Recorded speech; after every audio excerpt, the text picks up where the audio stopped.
కల్తీనే ఈ వ్యవహారంపై నిన్నటిదాకా డైలాగ్ వార్. ఇప్పుడు ఏకసభ్య కమిషన్ రిపోర్ట్ ఇవ్వగానే మాటల యుద్ధం మరొక లెవెల్కి వెళ్ళిపోయింది.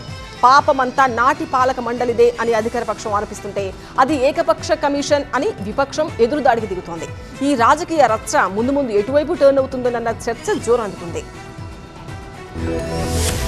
ఏకసభ్య కమిషన్ నివేదికపై ఏపీలోని అధికార విపక్షాల మధ్య మాటల యుద్ధం కొనసాగుతోంది. టీటీడీ కల్తీనేకి నాటి ధర్మకర్తలే కారణమని టీటీడీ సభ్యులు భానుప్రకాష్ ఆరోపించారు. ఏకసభ్య కమిషన్ నివేదికలో ఇదే ఉంది అన్నారు. నాటి పాలక మండలి చైర్మన్ ఈవోనే దీనికి బాధ్యులు అన్నారు.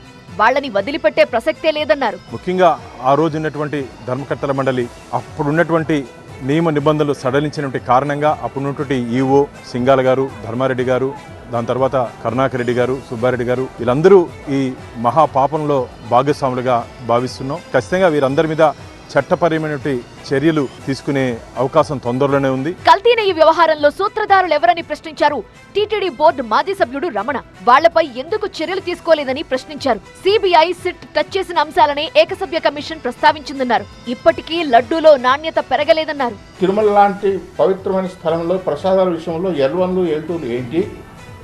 ప్రసాదం ఏది నాణ్యత ఉంటే తీసుకోవాలి కదా. ఈ ఎక్సెప్షన్ బోర్డు మెంబర్లు స్పెషల్ ఇన్విటేషన్ పెట్టడమేంటి? ఈ స్పెషలిస్ట్ని పెట్టి వాళ్ళందరూ వాళ్ళ సభ్యులుగా నిర్ణయాలు తీసుకోవటమేంటి? దాన్ని ఈఓలుగా ఉండేవాళ్ళు దాన్ని అప్రూవ్ చేయడమేంటి? దాన్ని ఇంప్లిమెంట్ చేయడమేంటి? గందరగోళం ఉంది పరిస్థితి.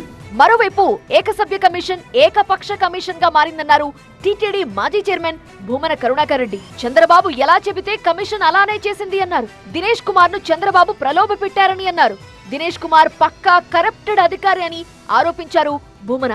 దినేష్ కుమార్ అనేటువంటి ఈ వ్యక్తి పచ్చి కరప్ట్ ఐఏఎస్ ఆఫీసర్ అని ముద్రపడినటువంటి వ్యక్తి. చంద్రబాబు టైంలో ఆయనను ఈయన చంద్రబాబు గారు చీఫ్ సెక్రటరీగా కూడా వేసుకురావటం జరిగింది.